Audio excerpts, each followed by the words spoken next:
आला नाही. त्यातल्या त्यात एकादशीला तर अजिबात जाता आलं नाही. कुठून कुठून तरी प्रयत्न केला नाही असा नाही, पण थोडाफार झाला, तो काही पूर्णतः गेला नाही.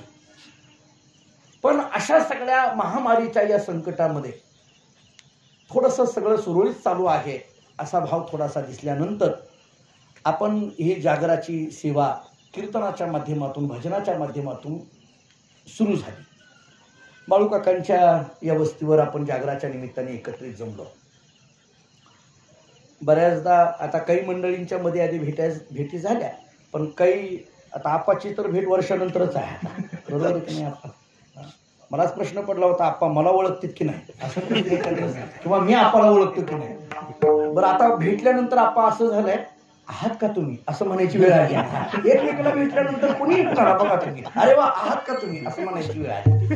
त्यामुळे म्हणजे काही सांगता येत नव्हतं. भीती प्रचंड होती. मधल्या सप्टेंबर ऑक्टोबरचा काळ तर तो कोरोनाचा पीक काळ असं म्हटलं जात होतं. त्यामुळे अगदी आपल्या जवळ बसून जरी बायको खोकलायला लागली तर 6 फूट लांब जातो. किती जरी काही असलं, तिनं किती जरी चांगली खिचडी खाऊ घातलेली असली तरी सुद्धा.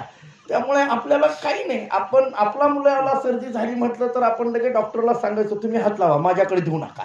म्हणजे इतकी भीती भयानक होती. पण त्याच्यातून थोडंसं आपण सावरत आलो आणि थोडं सुरळीत चाललं. खरं तर या कोरोनाने खूप काही शिकवलं आणि खूप काही आमच्याकडून हिरावून नेलं. दोन्ही गोष्टी झाल्या. काही आमच्या पदरातही टाकलं आणि काही आमच्या पदरातलं चांगलं असलेलं हिरावूनही नेलं.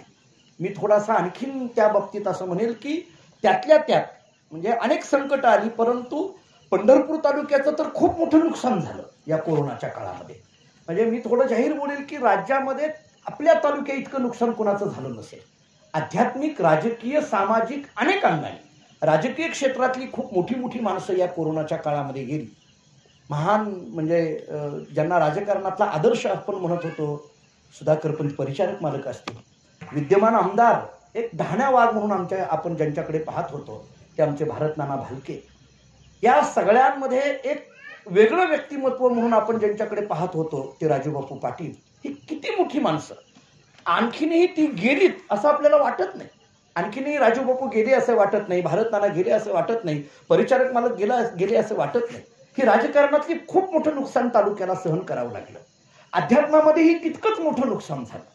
वारकरी संप्रदायामध्ये एक वेगळा ठसा ज्यांनी समाजावर उमटविला, एक विद्रोही विचार समाजामध्ये ज्यांनी व्यवस्थित पद्धतीने तुकोबारांची भूमिका पेरली, ते कैकाडी महाराज, रामदास महाराज कैकाडी हे फार मोठं अधिकाराचं नाव ते कोरोनाच्या काळामध्ये हिरावून गेलं.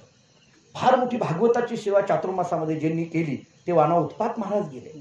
चातुर्मासांमध्ये वेदांताचे पाठ ज्यांनी अनंत अशा पद्धतीचे पाठ विद्यार्थी तयार केले ते मुरलीधर महाराज भूत या कोरोनाने हिरावून नेले. त्या मधल्या काळामध्ये अनेक मंडळी, काही कोरोनानी किंवा काही बिगर कोरोनानी, परंतु फडकऱ्यामध्ये शिरवळकर दादा महाराज गेले. त्या काळामध्ये आपल्याला सगळ्यांना जाता आलं नाही जवळ. राशीनकर महाराज, बाबासाहेब राशीनकर महाराज गेले. म्हणजे अशी मोठी माणसं, पंढरपूर तालुक्याचं फार मोठं नुकसान याच्यात झालं. त्यामुळे काही गमावलं आम्ही आणि काही या कोरोनाने आम्हाला शिकवलं सुद्धा. काय शिकवलं काय आम्हाला? जरी आम्हाला पंढरपूरला जाता नाही आलं, शरीराने जरी आम्हाला पंढरपूरला जाता आलं नाही, तरी घरात बसून मानसिक वारी कशी करायची हे आमच्या कोरोनाने शिकवलं. मी आपल्याला साधा प्रश्न विचारतो, कार्तिकी वारीला तुम्ही सगळे सुस्त्यात होता, पंढरपूरला कुणाला येता आलं? कोणाला येता आलं नाही. तुम्ही सगळे कुठं होता? गावात होता, घरात होता. पण तुमचं मन कुठं होतं त्या दिवशी? मला सांगा, मन कुठं होतं त्या दिवशी? तुमच्या मनात पंढरपूर आलंच नाही का हो त्या दिवशी? तुमचं मन मात्र कुठं होतं? पंढरपुरात. आणि तुम्ही कुठं होता? सुस्त्यात. गेल्या कार्तिकीला तुम्ही होता पंढरपुरात, पण मन नाही सांगत मी आता. तुम्ही बोलला हे बरं झालं. म्हणून मानसिक वारी कशी करायची हे या कोरोनाने शिकवलं. त्यामुळे काही गमावलं आणि काही शिकवलं. पण जे काही असेल ते या कोरोनातून सावरून आपण ह्या भजनाचा, भक्तीचा, सोहळ्याचा आनंद भोगतोय.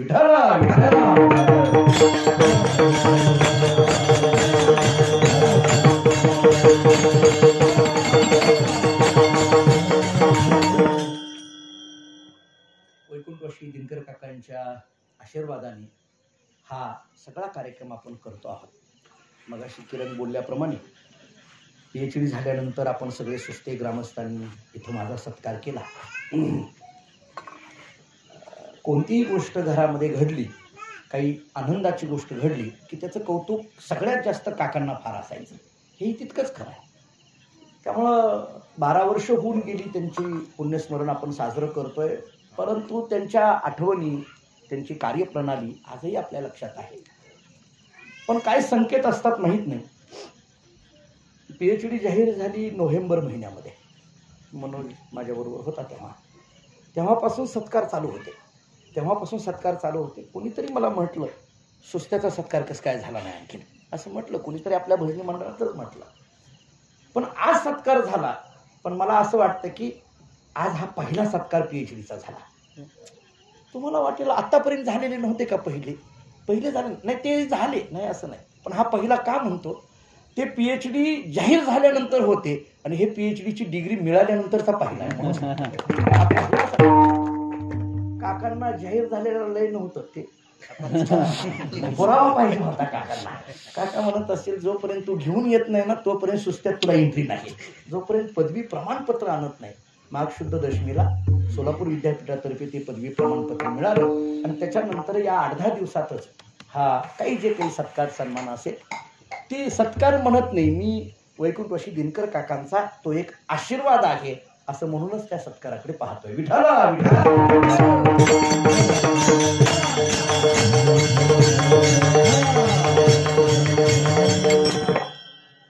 या अभंगातली भाषा, या अभंगातले शब्द फार महत्वपूर्ण शब्द तुकाराम महाराजांनी वापरले. या अभंगामध्ये एकसरे केला नेम, एवढा मुद्दा मला फक्त पुन्हा पुन्हा आपल्या समोर मांडायचा आहे. महाराज सांगतात मी माझ्या जीवनामध्ये नियम केला, नियमाला फार महत्व असतं. महाराज नियमाला फार महत्व असतं. सवय वेगळी आणि नियम वेगळा, सवय वेगळी आणि नियम वेगळा. सोपं बोलू एका वाक्यात, सवयी तर नियमात काय फरक आहे. जी सहज घडते तिचं नाव सवय आणि ज्याला अट्टहास करावा लागतो त्याचं नाव नियम. सहज घडते, सवयीला काय सहज असतं महाराज. सवयी काही पडिले वळत इंद्रिया सकळ सहज, सवयी काही सहज असतात. बघा तुम्ही सहज बसल्या आता माणसाला सारखं दोरे वडायची सवय असते, बसल्या कीर्तना सतरंजाच्या दोऱ्या वडतात, अशाच सतरंजा गावगावच्या भात सवय. बसल्या हाताला लागली की सवय. त्यामुळे सवय वेगळी आणि नियम वेगळा. नियमाला अट्टहास लागतो महाराज, नियमाकरता अट्टहास लागतो. आणखीन एक गोष्ट सांगतो, 4 गोष्टी नियमामध्ये फार महत्वाच्या असतात. एक विधी, दुसरा विश्वास, तिसरा इच्छा आणि चौथा अट्टहास. विठ्ठल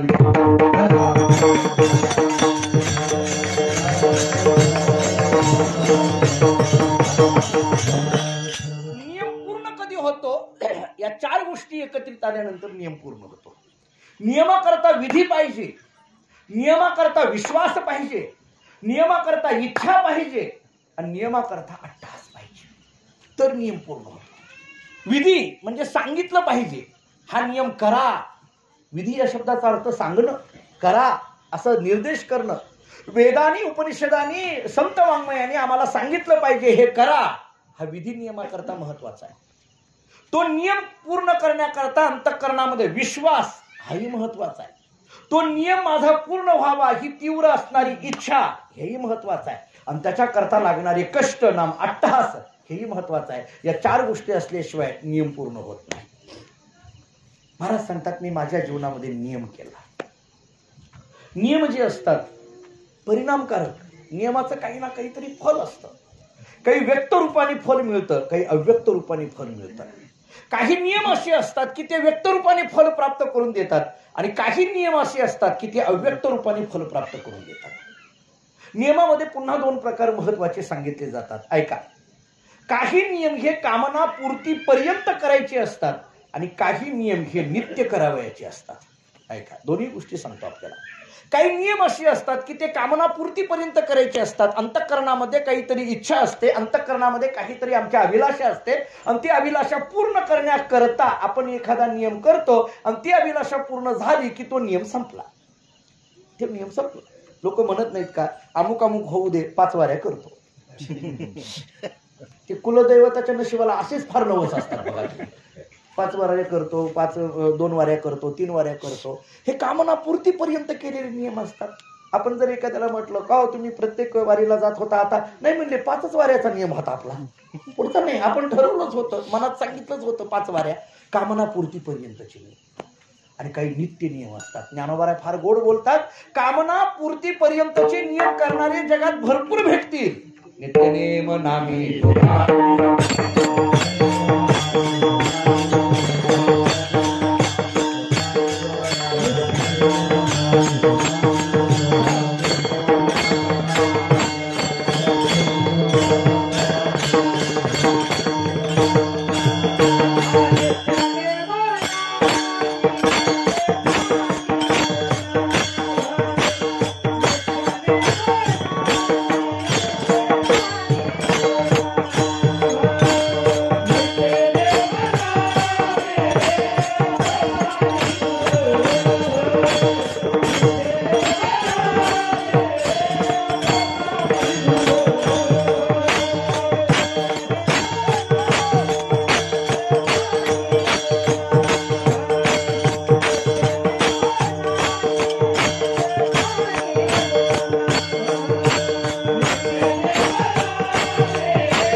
लक्ष्मी वल्लभ तया जवळी.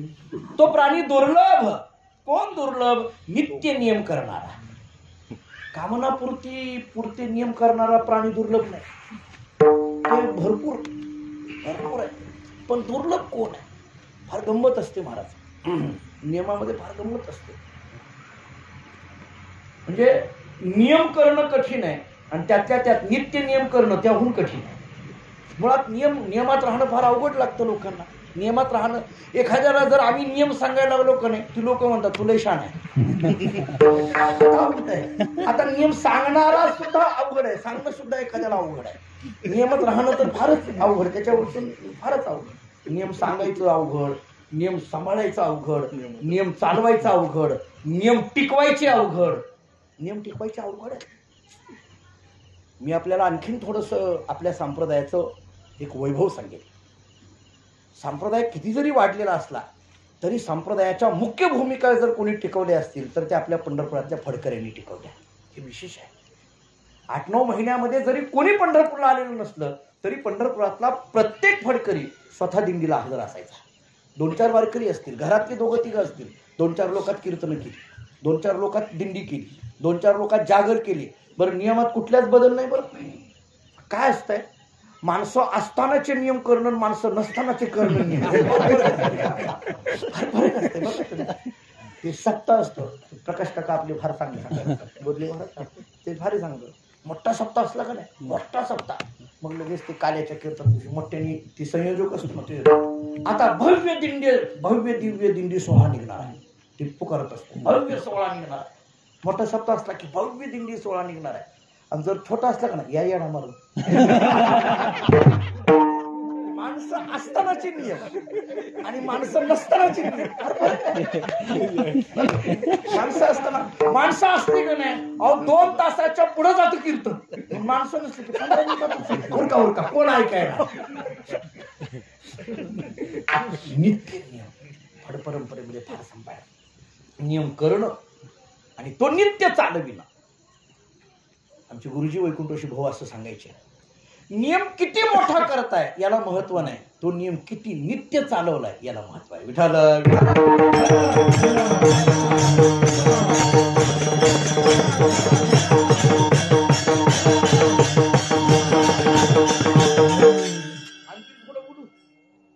तुम्ही त्या नियमामध्ये सातत्य किती ठेवता त्याच्यावर त्या नियमाचा परिणाम समाजावर होत असतो. सातत्य त्याच्यावर परिणाम होत असतो. जुने कीर्तनकार एक उदाहरण द्यायचे बघा. आता सगळे आपण अनेकदा ऐकलेली मंडळी आहेत, कीर्तनकार मंडळी आहेत, अनेकदा सांगितलं जातं ते उदाहरण. ते सातत्य, नियमाचं महत्व नाही, त्याच्या परिणामाचं महत्व, सातत्याने होणारा परिणाम, सातत्याने होणारी फलप्राप्ती. म्हणून तर गीतेमध्ये सततम कीर्तयंतो माम ही भाषा आहे. सततम हा शब्द फार महत्वाचा आहे. सातत्य हे फार महत्वाचं आहे. सातत्य, कोणतीही गोष्ट जेव्हा सातत्य असते ना तेव्हा ती फल देते. कधी आधी कधी मध्ये म्हटलं की होत नाही. व्यापारी क्षेत्रामधली एक भाषा आहे. आता जी व्यापारी मंडळी असतील नसतील मला माहीत नाही इथं, पण व्यापारी क्षेत्रामध्ये एक भाषा आहे. ते भाषा अशी आहे की एखाद्याने दुकान टाकलं की मारवाडी समाजात, मला बार्शीत मारवाडी समाजाचा जास्त संपर्क येतो, मी त्यांच्याकडनं ऐकलं. ते दुकान टाकलं ना त्या गादीवर बसायचं. गिराईक येऊ नाही तर नाही येऊ, बसायचं. मी म्हटलं का बसायचं? नाही म्हटले, इतकं गादीवर बसायचं, त्या खुर्चीवर बसायचं. गिराईक येऊ न येऊ ती बसायचं. त्या बसण्याच्या सातत्याचा परिणाम होतो की कधी गेलं की मालक असतंय म्हटल्यानंतर हळूहळू गिराईक वाढायला. आपली तशी नाहीत, नसलं की निघाली फिरायला. आपली दुकानात आपला मालक नसतोच तिथं दुकानात. दागी आले काय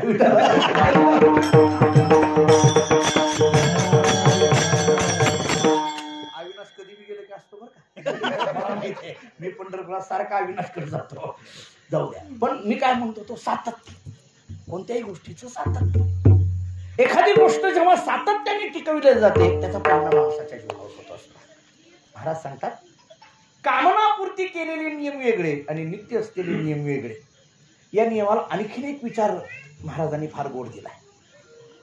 नामदेव यांचा एक अभंग या संबंधाने, एक प्रमाण फार सगळ्यांच्या ऐकण्यातला आहे. नामदेव म्हणतात, आम्ही नियम केलाय पण हा नियम परिपूर्णतेला जाण्याकरता मात्र भगवंताच्या कृपेशिवाय तो परिपूर्णतेला जाणार नाही. नामा म्हणे केशव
तीन गोष्टी आतापर्यंत सांगत आहोत. ऐका, मानवी जीवनामध्ये नियम महत्वाचा आहे, माझा पहिला मुद्दा. तो नियम नित्य असणं महत्वाचं आहे, माझा दुसरा मुद्दा. आणि तो नित्य नियम चालण्याकरता भगवंताच्या कृपेची गरज आहे, हा माझा तिसरा मुद्दा. मी तीन मुद्दे बोलत आलो. पहिला मुद्दा नियम महत्वाचा सांगून आलो. तो नियम कसा पाहिजे? नित्य पाहिजे, हा दुसरा मुद्दा झाला.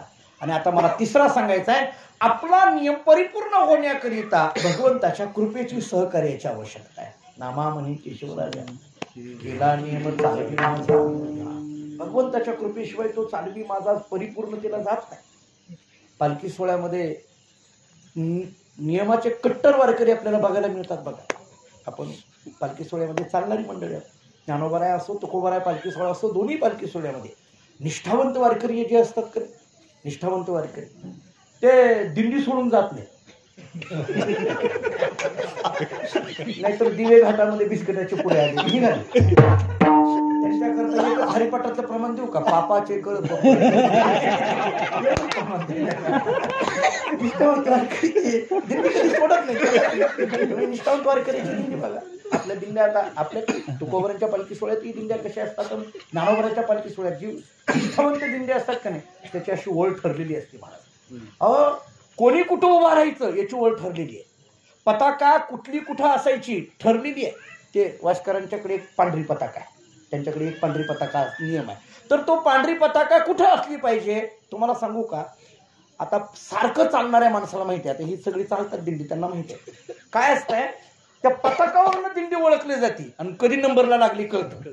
त्या नंबरला कधी नंबरला ह्यानी लागायचं नाही, पताकावाल्यानी लागायचं. पताकावाले काही सामान्य नाहीत महाराज. हा उगाच आपण म्हणतो का नाही कोणाला बी घे पताका, तिथं कळतंय पताकावाल्याचं काय मानायचं. ते पताकावाला सामान्य नाही. तिथं त्या पताकाची जी रांग असते त्याच्यावरनं कळतं. त्याच्या पाठीमागं म्हणणारे कोण कुठं उभं राहायचं, शेरीकरी कुठं उभा राहायचा, विनेकरी कुठं उभा राहायचा, त्या दिंडीमध्ये नियम असतात महाराज. निष्ठावंत वारकऱ्याचा नियम आहे. कट्टर वारकरी माऊली सकाळी निघाल्यानंतर जी खांद्यावर पताका घेतो ती माऊलीची आरती झाल्याशिवाय ती पताका खाली ठेवत नाही. काही काही असे कट्टर वारकरी असतात. पालखी सोहळ्यामध्ये चालताना पहाटेचा काकडा आवर्जून ऐकायचा. काकडा आवर्जून. बरं ते रस्त्याने सुद्धा नियमाचं भजन नावाचा एक प्रकार आहे. आता तुला माहित असेल नियमाचं भजन म्हणजे काय सांगू का? एक भजनी मालिका मिळते, त्याच्यात 30 दिवसाचे नियम आहेत. 30 दिवसाचे नियम आहेत. त्याच्यात काय काय असतंय? समाधी प्रकरणातला एक अभंग, 2 अभंग, नाटाचे 2 अभंग, पत्रिकेचे 2 अभंग, तीर्थावळीचे 2 अभंग आणि एक हिंदुस्थानी अभंग, अशा जवळजवळ 10 ते 12 अभंगाचा एक नियम असतो. चौकडा अभंग सगळे. तर गमत अशी आहे गुरुजी की महाराष्ट्रातली जेवढे वारकरी नियमाचं भजन करणारी जेवढे वारकरी आहेत, एकदा पालखी सोहळ्यामध्ये माऊलींच्या प्रस्थाना दिवशी नियम सुरू झाला. आता ती 30 दिवसाचा, पालखी सोहळा 18 दिवसाचा की, त्याच्यानंतर पुढे 19वा नियम समजा 20वा नियम त्यांनी करत राहायचा. 18 दिवस तर ते बरोबर चालतात. त्याच्यानंतर वर्षभर ते आपापल्या गावाला असतात आणि पुन्हा पालखी सोहळ्याला प्रस्थानला आले की सगळ्याचा एकच नियम येतो. बरोबर एका नियमावर येतात. त्याच्यामध्ये नाटाचं ह्याचं आता 30 दिवसाला तो नियम पूर्ण होत असल्यामुळे समाधी प्रकरण, तीर्थावळी प्रकरण, नाट प्रकरण याचं एका महिन्यामध्ये आवर्तन होतं. वर्षात 12 आवर्तनं होतात त्याची एका नियमाची. 12 आवर्तनं म्हणजे नाट 12 वेळेला वाचला जातो, समाधी 12 वेळेला वाचली जाते, तीर्थावळी 12 वेळेला वाचली जाते. असं आवर्तन होतं. याला नियमाचं भजन म्हटलं जातं. विठाला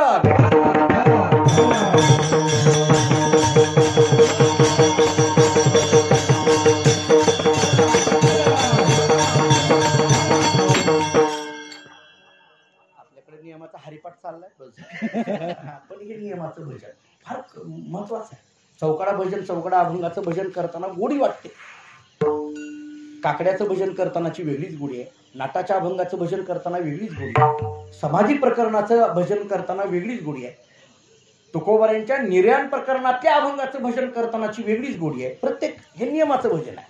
मला काय सांगायचं होतं, नियम असावा, नित्य असावा आणि त्या नियमाला भगवंताचं सहकार्य असावं. नामा म्हणे केशवराजा केला नियम चालत. महाभारतामध्ये कथा फार गोड आहे. भगवान श्रीकृष्ण परमात्मा 16,108 बायका जे काही कथेमध्ये वर्णन केलं जातं त्याच्यामध्ये अष्टनायिका मुख्य.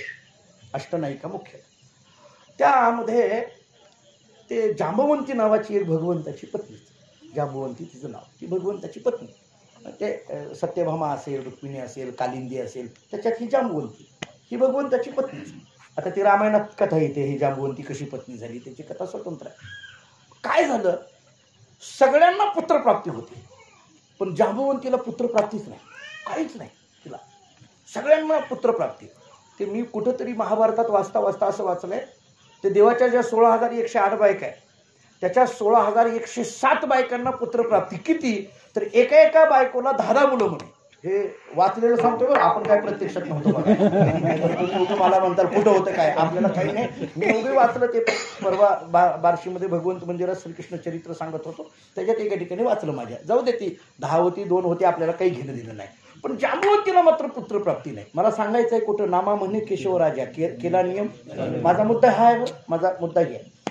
मग काय झालं, तिला प्रश्न पडला काय करावं पुत्रप्राप्ती करता काय. तिला कुणीतरी सांगितलं भगवान शंकराची आराधना कर. तिला मग तिनं ठरवलं काय हरकत नाही. श्रावण महिन्यामध्ये भगवान शिवशंकराच्या त्या महादेवाच्या पिंडीला 1000 कमळ अर्पण करून भगवंताची पूजा करायची. ज्यामुळे तिने नियम केला. श्रावण महिन्यामध्ये आपल्या गावातलं जे काही शंकराचं मंदिर आहे त्या महादेवाला 1000 कमळ अर्पण करायची नियम केला. झालं, ठरवलं तिनं. श्रावण शुद्ध प्रतिपदेपासून ते नियम 1000 सगळे. बरं, आता तिच्या हाताखाली सगळे नोकर चाकर. तिने सगळ्याला सांगितलं मला रोज सकाळी पूजा करताना 1000 कमळ आणून द्यायची. ते म्हटले काही हरकत नाही. भगवंताला कळाली बातमी. भगवान म्हणायला लागले अगं जांबुवंती काय केलंय तू, हे उद्यापासून म्हणे तुझं काही अनुष्ठान आहे, ते शंकराची पूजा करणार, 1000 कमळ अर्पण करणार, त्याच्याकरता 10-15 नोकर तुझ्या हाताखाली राहणार, सकाळी तू एकदा पूजेला बसली की 12 वाजेपर्यंत तू तिकडेच राहणार, असं सगळं ऐकलं. काय चाललंय ते म्हणजे तुम्हाला कळत नाही. बाळू काका हे तेव्हापासून तुम्हाला कळत नाही त्यातलं.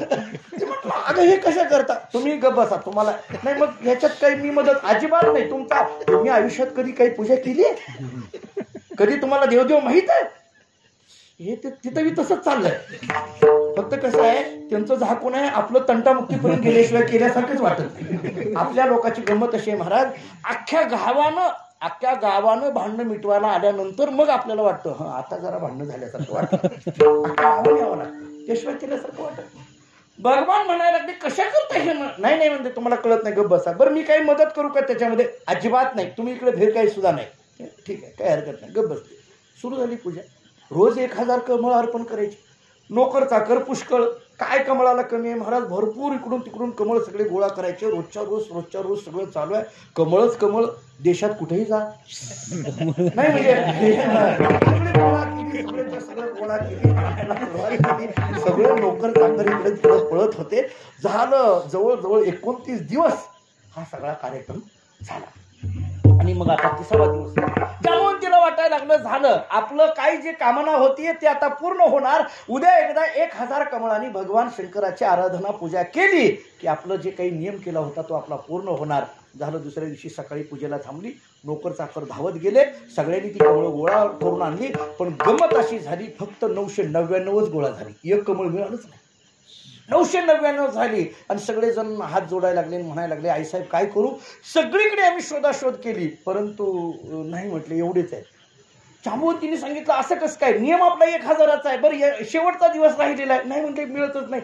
ती जांबुवंती म्हटले मला काही सांगू नका, कुठून तरी आणा, काहीतरी करा, थोडे पैसे घालू आपण, आणा कमळ आणा, त्याच्याशिवाय सोडू नका. आणा, कुठून तरी आणा, काहीतरी करा, पण ते आलं पाहिजे. म्हटलं काही जरी केलं तर आलं पाहिजे.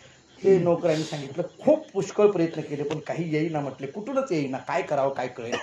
आता काय करायचं, नियम तर पूर्ण करायचा. शेवटचा दिवस आणि आपल्याला एक कमळ मिळेना. आणि मग जांबुवंतीला वाईट वाटायला लागलं. जांबुवंती भगवान श्रीकृष्ण परमात्म्याकडे गेली आणि भगवंतांना म्हणायला लागली प्रभू म्हणजे झालं का नियम. भगवंत झाली, लवकर झाली पूजा आज, लवकरच तुझी. नाही म्हटले थोडीशी अडचण आली. म्हटले काय झाले. 999 कमळ मिळाले, एक कमळ काही मिळेना. भगवान म्हटले मग नाही तुम्ही काही करत असला तर मदत. भगवान म्हटले तू म्हटले की माझा काहीच उपयोग नाही, आपल्याला त्यातलं काय करतं, आपल्याला कुठे कमळ मिळतात, आपल्याकडे काय आहे. म्हटले आपल्याला नाही मिळणार. नाही काय नाही म्हटले मला माहित आहे. काही जरी केलं तरी हा नियम पूर्ण करण्याचं सामर्थ्य तुमच्यात आहे. कुठंच कमळ नसलं तरी उपलब्ध करण्याची ताकद तुमच्यात आहे. काही करा आणि एक कमळ मात्र अर्पण करा. भगवान श्रीकृष्ण परमात्मा जांबुवंतीकडे प्रेम दृष्टीने पाहतात आणि सांगतात जांबुवंती काळजी करू नको, कुठंच कमळ नसलं तरी माझं नेत्र हे एक कमळच आहे. मी माझं नेत्र काढून देतो, ते भगवंताला अर्पण कर. हे एक नेत्र कमळ भगवंताला अर्पण कर. नामा म्हणे केशवराजा, केला नियम चालेल.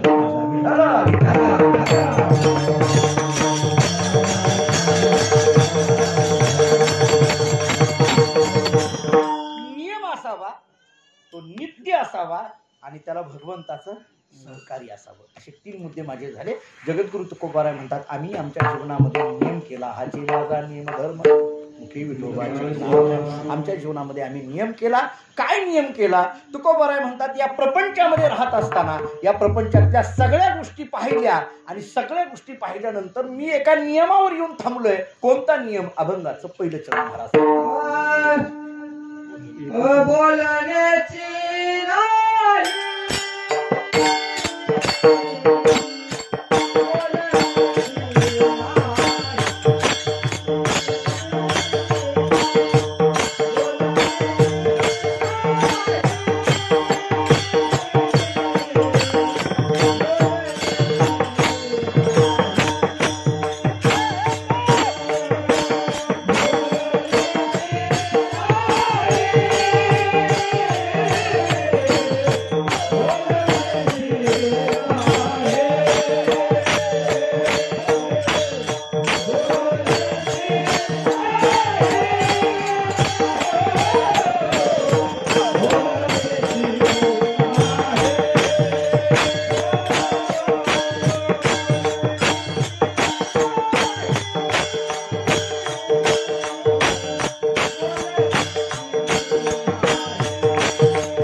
शास्त्रामध्ये आता नियम केला बोलण्याची नाही.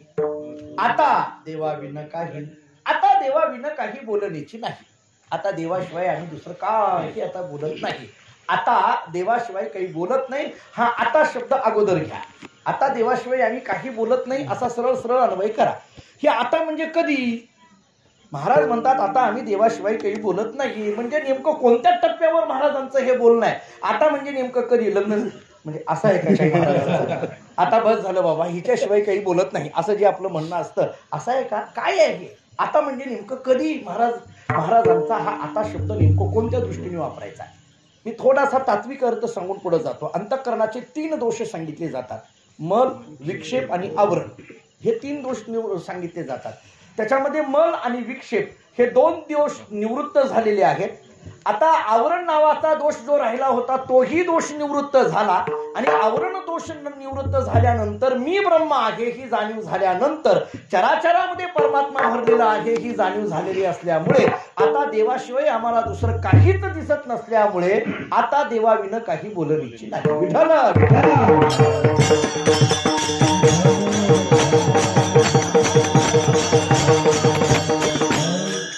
वेदांतामध्ये याला दृष्टीसृष्टीवाद असं म्हटलं जातं. वेदांतामध्ये याला दृष्टीसृष्टीवाद असं म्हणायचं. म्हणजे ज्या पद्धतीची दृष्टी तशा पद्धतीची सृष्टी याला दृष्टीसृष्टीवाद म्हणतात. जशी सृष्टी तशी दृष्टी याला सृष्टीदृष्टीवाद म्हणायचं. आणि जशी दृष्टी तशी सृष्टी याला दृष्टीसृष्टीवाद असं म्हणायचं. म्हणजे अंतःकरणामध्ये जी भावना असेल ती आपल्या डोळ्यामध्ये भरते आणि जे डोळ्यामध्ये भरतं तसंच सगळं जग दिसायला लागतं. ह्या दृष्टीसृष्टीवाद. जाऊ द्या, इतका अवघड करण्यापेक्षा सोपी म्हण सांगू का? कावीळ झालेल्या माणसाला सगळं झालं बघा, हीच आहे, दुसरं काय? हे कावीळ झालेल्या माणसाला सगळं पिवळं दिसतं हे जे तुम्ही म्हणता का नाही, त्यालाच आम्ही दृष्टी काही नाही. त्यालाच फक्त जरा असं म्हटलं की थोडा वाढ होते. आणि कावीळ झालेला असं म्हटलं की खाली येतं. असं म्हणणारा मोठा, असं म्हणणारा छोटा. विठ्ठल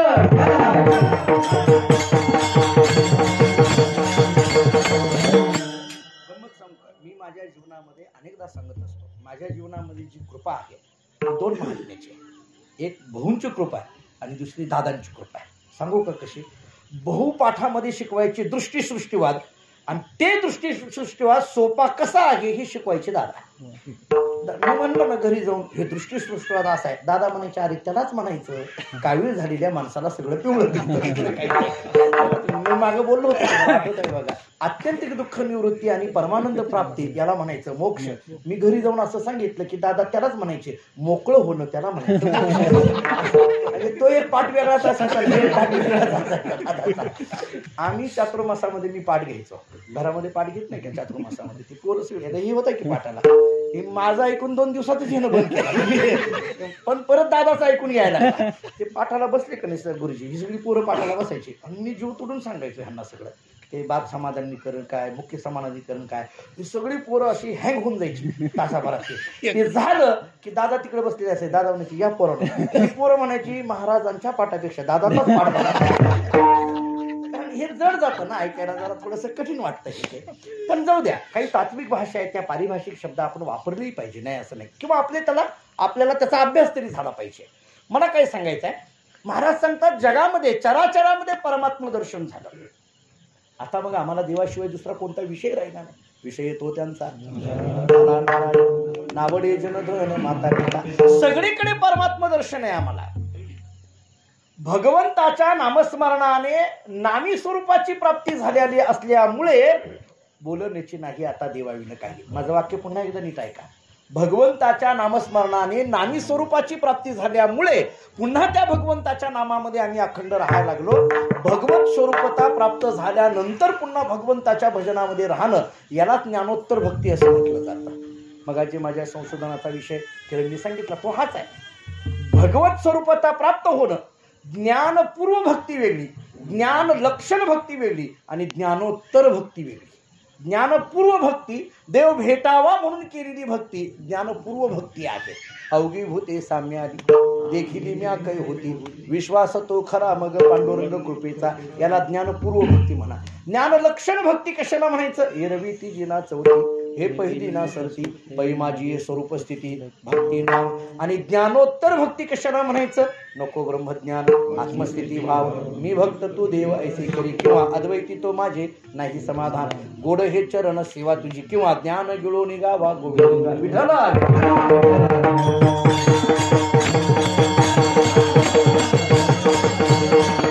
नामाने नामी स्वरूपाची प्राप्ती होणं. मी रामायणातला दाखला देतो तुम्हाला. मी जिथं विषय आहे तिथं घेऊन जातो. रामचंद्र प्रभू लक्ष्मणजी जेव्हा वनवासाला निघाले तेव्हा जात असताना रामप्रभूंचा आणि त्या कौशल्येचा संवाद, रामाचा आणि दशरथाचा संवाद, रामाचा आणि लक्ष्मणाचा संवाद वाचण्यासारखे आहेत तिथं. रामाचा आणि कौशल्येचा संवाद वाचण्यासारखा आहे, फार चांगला आहे संवाद. रामाचा आणि दशरथाचा संवाद, रामाचा आणि रामाने लक्ष्मणाला सांगितलं, लक्ष्मणा मी वनवासाला निघालो. लक्ष्मणाने सांगितलं कसं काय सगळं झालेलं सगळं सांगितलं. लक्ष्मणाने सांगितलं ते एका ठिकाणी फार गोड वर्णन आहे लक्ष्मणाचं. लक्ष्मणाने सांगितलं दादा एक काम करू. म्हटले काय कैकेयीलाच मारून टाकू, विषय संपतोय म्हटलं सगळा. तुला वनवासाला जायची गरज नाही, आपल्या वडिलाची कायमची मुक्तता. लक्ष्मण थोडा कडक दाखवलेला आहे. नाही मला मग तिथं पुढं सगळ्यांची चर्चा करत प्रभू रामचंद्र निघाले. लक्ष्मण म्हटला मी येणार.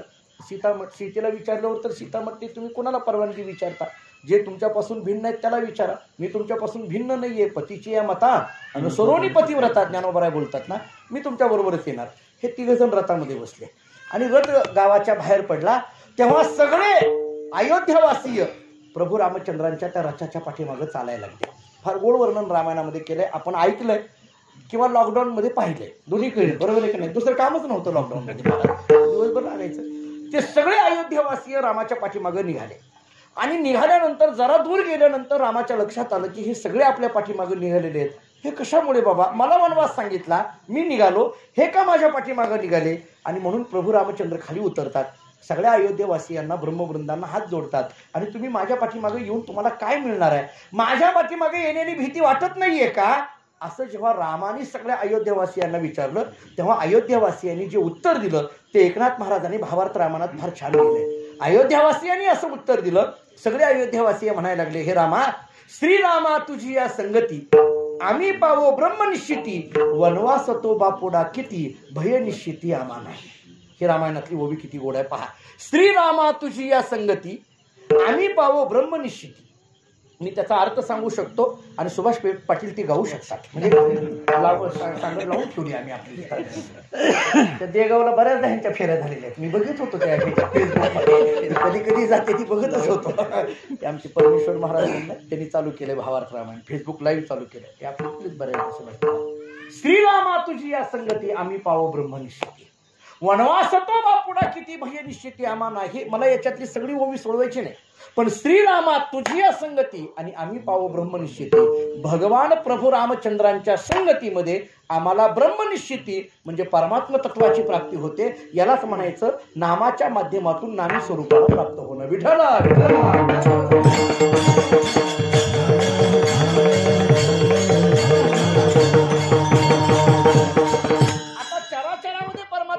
आहे ना. विठ्ठल विस्तारला जनी सप्त हे पाताळे भरून, विठ्ठल व्यापक त्रिभुवनी, विठ्ठल मुनी मानसी जनिवनी अवघाती.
महाराज सांगतात चराचरामध्ये परमात्मा असल्यामुळे आता देवाशिवाय दुसरा विषयच नाही, बोलण्याची नाही. आता देवाविन काही, आता देवाविन काही बोलण्याची नाही. त्याच्याशिवाय दुसरं काही बोलणं राहिलेलं नाही. आता आणखीन गंमत सांगतो, 2 प्रमाण देतो. ह्या प्रमाणाच्या अगोदरचं आणखीन एक भूमिका सांगतो. न बोलसी करा वाचा उपाधीचा संबंध असं म्हटलं काय, आणि बोलण्याची नाही आता देवाविन काही असं म्हटलं काय. या दोन्ही प्रमाणातलं एक छोटीशी गमक सांगतो. मला भावलेलं, मला वाटलेलं काय आहे, हे बोलण्याची नाही आता देवाविन काही एका विशिष्ट भक्तीच्या भूमिकेतून आहे. बरोबर आहे. बोलण्याची नाही आता देवाविन काही ही भक्तीची भूमिका आहे, आणि न बोलसी करा वाचा उपाधीचा संबंध ही ज्ञानाची भूमिका आहे. मी आणखी सूक्ष्म बोलतो, जरा कठीण वाटेल पण भाव सांगतो, नीट लक्षात घ्या. प्रमाणाकडे लक्ष दिलं की सगळं लक्षात येईल. बोलण्याची नाही आता देवाविन काही, देवाशिवाय दुसरं काही बोलायचं राहिलं नाही, ही एक महाराजांची भूमिका. आणि महाराज सांगतात न बोलसी करा वाचा उपाधीचा संबंध. आता कोणताच शब्द माझ्या वाचेतून निघू नये ही मौनाची भाषा, हा सुद्धा एक विषय. ही एक भाषा फार महत्वाची आहे. ही मौनाची भाषा फार वेगळीच आहे. आता काही बोलायचं नाही, कारण कोणताही शब्द उच्चार केला की उपाधी आहे. शब्द म्हटलं की उपाधी आहे. मी एक सहज कुठंतरी कथा वाचण्यात आली माझी, फार कथा गमतीची आहे. गीताप्रेसच्या कुठल्या तरी अंकामध्ये बहुतेक असेल. ती अशी कथा आहे, काय म्हणे न बोलसी करा वाचा या दृष्टीने. एक राजा होता म्हणे, त्याची बायको त्याला असं म्हणायची की कधीतरी एकदा राम म्हणा, राम म्हणा, राम म्हणा. तो कधी राम म्हणतच नव्हता म्हणे. फार ही आग्रह करायची, ती कधी राम म्हणायचा नाही. आता मी हे गोष्टीतलं सांगतोय, आपल्यातही काही काही असे महाभाग आहेत. आपण बघत, मी ती बायको म्हणत असती कधीतरी देवाला चला, कधीतरी महाराजाच्या पाया पडा, कधीतरी करा. ती म्हणतो आपण तसल्याला गिनत नसतो. ते आम्हाला काय इतक्या गमती आहेत महाराज, इतके अनुभव तर वेगवेगळे येतात. मी काय म्हणतो, सगळं घरातलं व्यवस्थित असलं तरच महाराजाला घेऊन जात जावं. लक्षात आलं का तुम्हाला? माझं सगळी घरातल्याची जर म्हणणं असेल की खरंच महाराजाला घेऊन या, तरच घेऊन जात जावं. उगं एकाच्या म्हणण्यानं आलं जाऊन महाराजाला, काय त्या महाराजांचे हाल होतात. परवा एका लग्नाला गेलतो बार्शीला, मला माहिती आहे काय झालं ते. त्या वडिलाची इच्छा महाराजाची यावी, पाद्यपूजा यावी, आणि पोरांची इच्छा डीजे पुढे नाचावी. आता कसं करावं त्या महाराजाचा त्या पोराचा मेळा कसं जमायचं? फार अवघड असतं, कठीण. दादा सांगत असतात, एका घरी आम्ही गेलो, ते गेल्यानंतर त्यानं सांगितलं जाऊन महाराज रे चहा कर. तिथून काय म्हणली, तुम्हालाही काम नाही त्या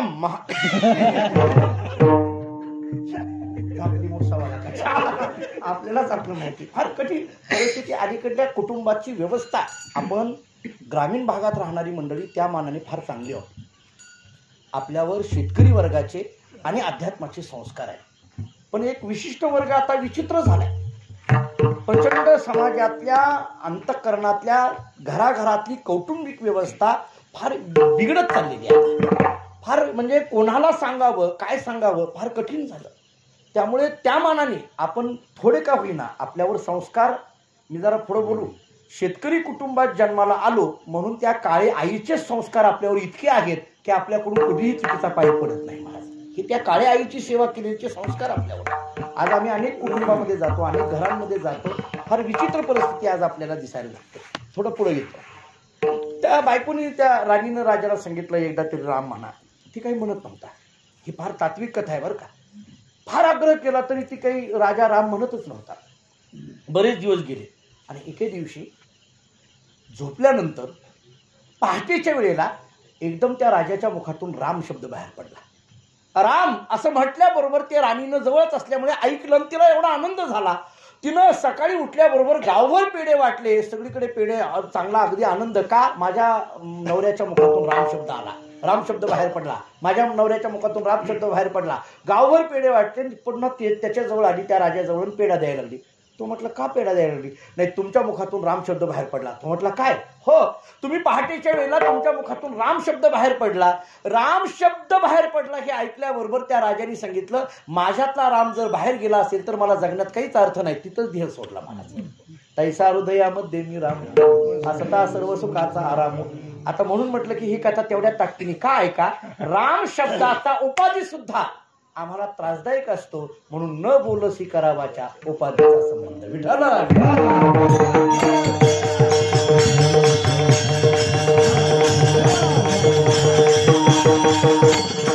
महाराज आता सांगतात ही झाली ज्ञानाची भाषा, पण आता जी महाराजांची भाषा आहे ही भक्तीची भाषा आहे. माझ्या वाचेला आता दुसरा विषयच नाही, बोलण्याची नाही आता देवाविने काही. एक सांगू का, न बोलसी करावाच्या म्हटलं काय आणि बोलण्याची नाही आता देवाविनं म्हटलं काय, दोन्ही तशा अर्थाने बघायला गेलं तर हे बोलणं परमतत्वाच्या संबंधाने असल्यामुळे, परमतत्वाची अनुभूती प्राप्त झालेलं हे बोलणं असल्यामुळे, दोन्ही बोलणं ज्ञान आणि भक्ती एका समन्वय अधिकाराची ताकदीची तत्व आहेत. महाराज जरा पुढे चला. आणखी महाराज सांगतात आता बोलायचा विषय राहिला नाही, काय बोलावं काय बोलू नये याच्यावर एक स्वतंत्र चिंतन ज्ञानेश्वर महाराजांनी 13व्या अध्यायात केलंय. मी सगळा विस्तार करत नाही, 2-3 मुद्दे सांगतो. उपहासाचं बोलू नये, वर्मस्पर्शी बोलू नये, शंका निर्माण करणारं बोलू नये, फसवणुकीचं कधीही बोलू नये. काय बोलू नये हे सांगितलंय. उपहासाचं बोलू नये. काही काही माणसं उपहासाचं बोलतात बघा, उपहासात्मक बोलतात. तुमचं काय बाबा, बघा तुम्ही असं बोलत राहता कधी, बघा तुम्ही तुमचं काय हे. आता सध्या आमची महाराज लोक असं बोलण्यावर आहेत सध्या. तुमचं काय नोकरदार तुम्ही असं म्हणण्यावर आलेली आहे महाराज लोक. हे उपवासाचं बोलणं आहे महाराज. ह्या लोकाला असाच लॉकडाऊन पडला पाहिजे. काय महाराज, नाही कीर्तन झालं नाही झालं काय एवढं, त्याला काही सगळ्याच गोष्टी सगळ्या एकत्र असतात का. उपवासाचं कधी बोलू नये, वर्मस्पर्शी कधी बोलू नये. ते दुर्योधन द्रौपदीला वर्मस्पर्शी बोलायचा, महाभारतात कथा प्रसिद्ध आहे, वेळ घेत नाही सांगण्यामध्ये. शंका निर्माण करणारं कधी बोलू नये. काही काही माणसं इतकी गमतीची असतात महाराज. 10-12 लोक उभारलेली असावी, बघा 10-12 लोक असावी आणि एखादा माणूस इकडे असावा. समजा आपणही अशी बघची, मी समजा तुमच्यात बसलेले आहे, उगीच एखाद्या कोपऱ्यातल्या माणसात महाराज काय म्हणतो काय, आम्ही आपलं त्या जवळ होतो, बघा कस चाललं, अरे एवढं विचार नाही करत असं बोलायचं. हे सगळ्या माणसातून जर बाजूला घेतलं तर बाकीच्या माणसाला शंका येते का नाही, नक्की ह्यांचं काहीतरी चाललंय. काही काही माणसं मुद्दाम शंका निर्माण करणारं बोलतात, मुद्दाम. बघा कधी कोणाला बोलून घेतली आणि कधी कोणाच्या जवळ जाऊन बसतेली हे ग्रामपंचायतच्या इलेक्शन मध्ये जास्त कळतं. सांगितलं हे सगळं शंका निर्माण करणारी काही लोक आहेत. उपासाचं बोलू नये, शंका निर्माण करणारं बोलू नये, वर्मस्पर्शी कधी बोलू नये, फसवणुकीचं कधी बोलू नये. मग बोलावं काय. ज्ञानेश्वर महाराज म्हणतात, साचा आणि मवाळ मितुली आणि रसा शब्द जैसे कल्लोळ अमृताचे. ज्ञानेश्वर महाराजांची भाषा फार गोड आहे. ते म्हणतात बोलायचं असेल तर साच बोला, मवाळ बोला, मितुले बोला, रसाळ बोला, कारण शब्द जैसे कल्लोळ अमृताचे. मितभाषी कमी बोला, फार बोलू नका. मी अनेकदा सांगत असतो, देवाने 2 पाय दिले, 2 हात दिले, 2 कान दिले, डोळे 2 दिले आणि तोंड. आता असा असून सुद्धा लोक दुतुंडी ती गोष्ट नाही, तोंड एकच दिले. खरं का दिलं देव असं सांगतोय. कान 2 दिले म्हणजे ऐक भरपूर आणि तोंड एकच दिले म्हणजे बोलणं कमी ठेव. मितभाषी असावं माणसाने, मवाळ असावी, साच भाषा असावी. आणि या अनुषंगाने महाराज सांगतात, आता आमच्या जीवनामध्ये बोलायचं झालं तर फक्त देवाशिवाय दुसरं काही आम्ही बोलत नाही. दुसऱ्या बोलण्याला ज्ञानोबारांनीच एक नाव दिलेलं आहे, अनंत वाचाळ बरळ दया कैचा गोपाळ पावी हरे. आमचं बोलणं मात्र भगवंताच्या संबंधाने असल्यामुळे बोलण्याची नाही आता देवाविना काही. हाच नियम आम्ही आमच्या जीवनामध्ये केलेला आहे. अभंगाचं 2रं चरण महाराज.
बोलण्याची नाही आता देवाविन काही एकसरे केला नियम.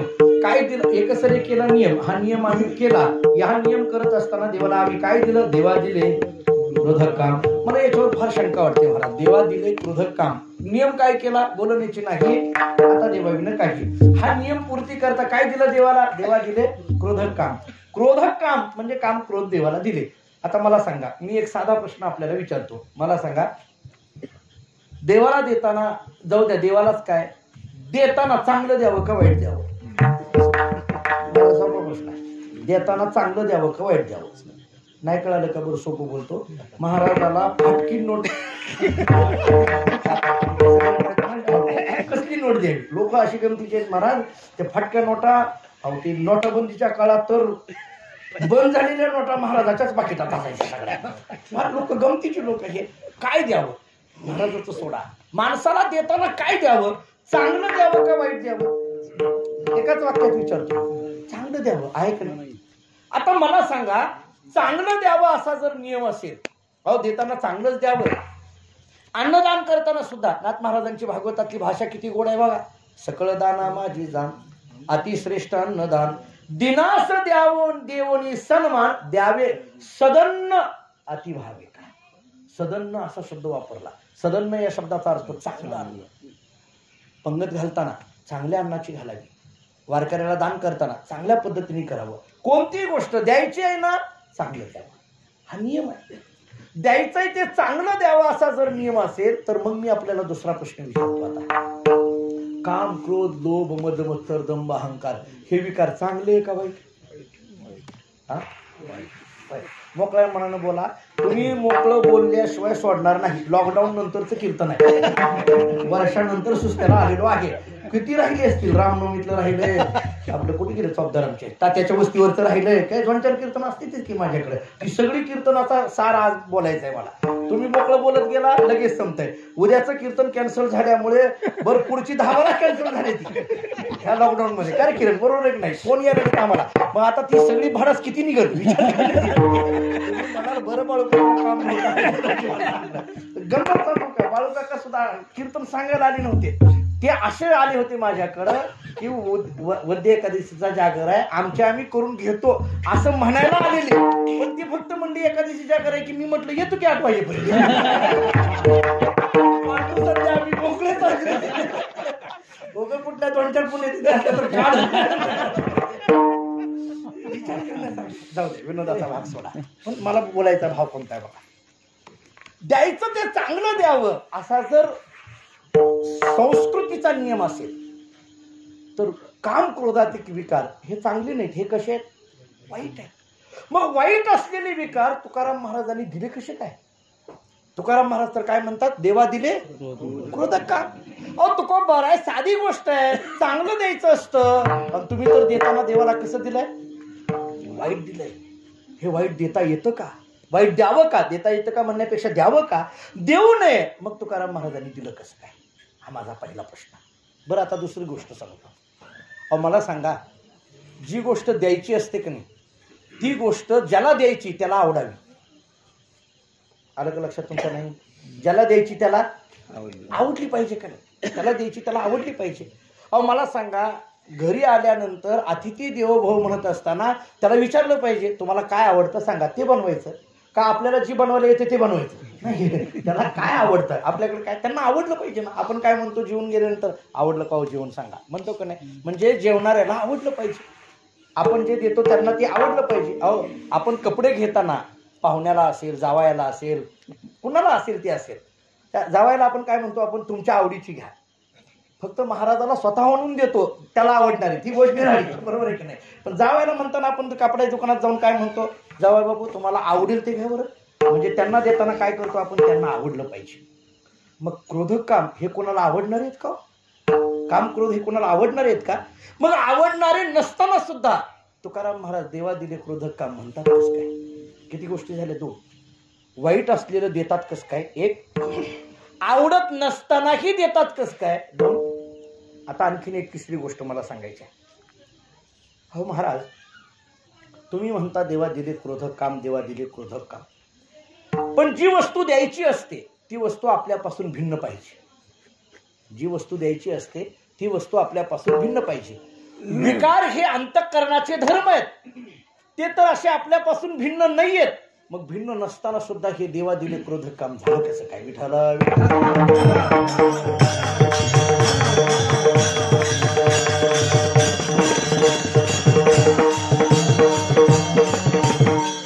2-3 गोष्टी लक्षात आल्या असतात. बरं जाऊ दे, शंका माझ्या लक्षात आली का? सरळ सरळ शंका एवढीच आहे, हे देण्यायोग्य नसतानाही तुकाराम महाराज देतात कसं काय? एवढाच आहे विषय. ही शंका आहे. शंका लक्षात आली का बघा. मला उत्तर पुढे द्यायचं आहे, पण उत्तर लक्षात येण्याकरता शंका आली पाहिजे का नाही? आणि शंका लक्षात आल्याकरता विषय लक्षात आला पाहिजे. विषय लक्षात येण्याकरता अभंग लक्षात आला पाहिजे. अभंग लक्षात येण्याकरता हे कीर्तन हे लक्षात आलं पाहिजे.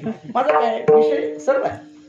बोलण्याची नाही आता देवाविनं काही, एकसरे केला नियम देवा दिले. मी एवढंच सांगून थोडं पुढची 2 चरण सरळ लावून संपून टाकणार आहे. पण हे देता येत नसतानाही, देण्यायोग्य नसतानाही तुकाराम महाराज देतात कसं काय?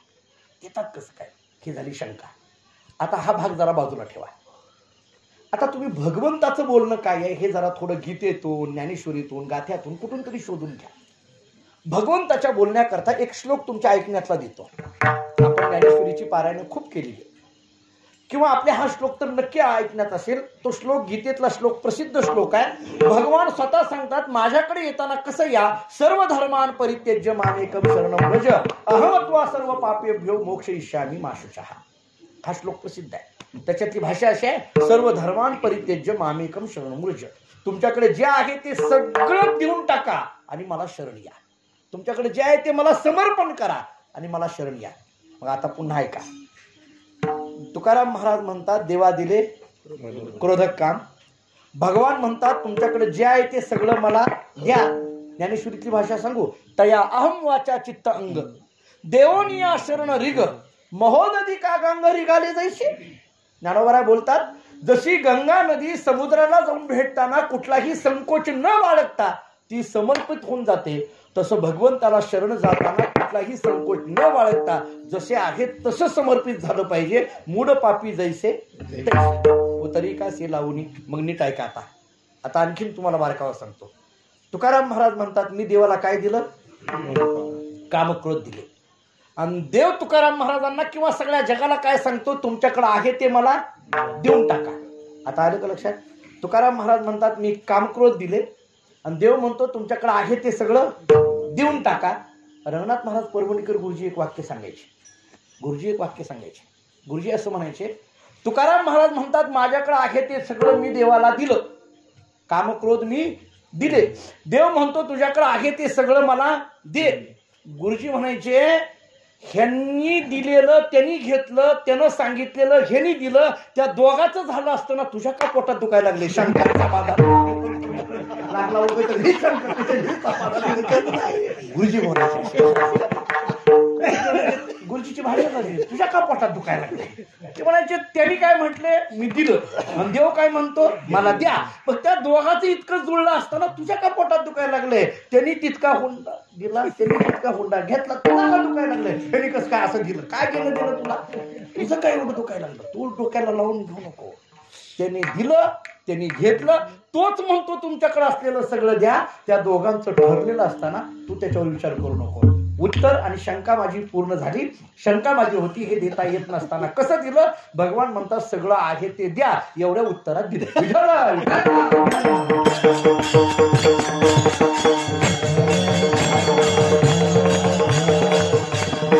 आता एक बारकावा सांगतो, मला याच्यातनं जाणवले.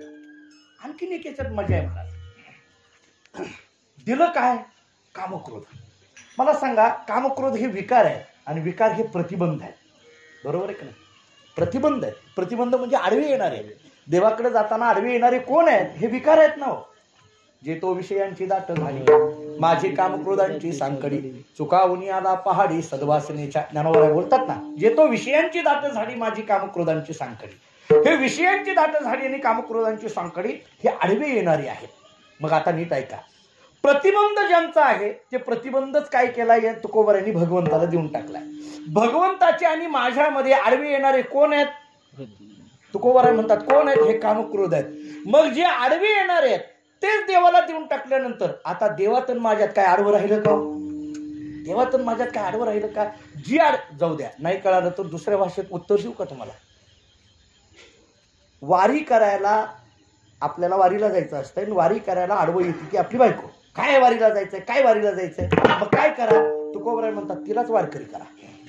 विषय मिटला, तीच आपल्याला घेऊन जाते वारीला. विषय संपला. कळालं का? म्हणजे हे उगं कळण्याकरता उदाहरण देतो बरं का, हे काही असं नाही. वारी करायला आडवी येणारी तिलाच वारकरी करून टाकलं. आता वारीत आपल्याला अडचण आहे का? तसं कामक्रोध आपल्याला देवाला जाताना आडवे येतात, तेच देवाला देऊन टाकले. आता आडवे येणार आहे काय? कोण? देवादी देव क्रोध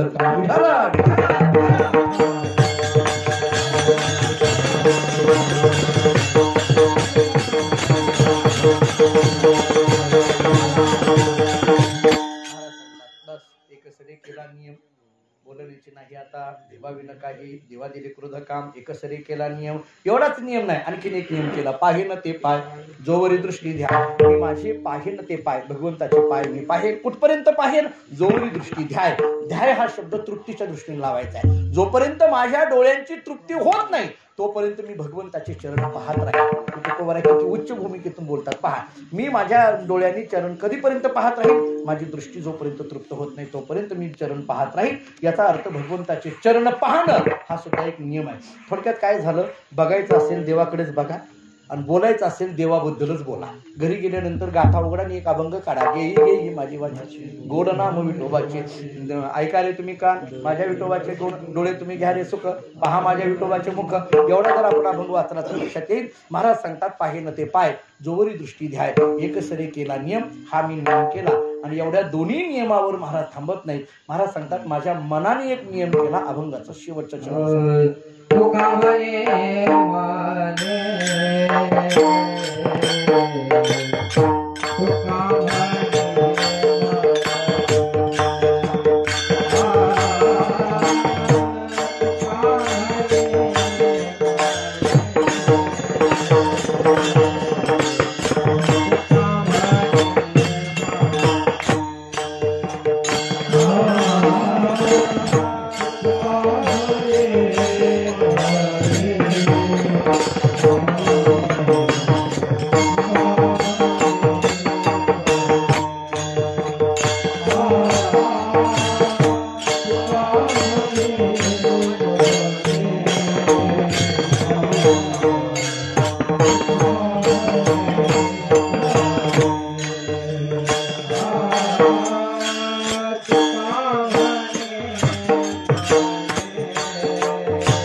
आणि एकसरे केला नियम देवा दिले क्रोध काम याच्यातला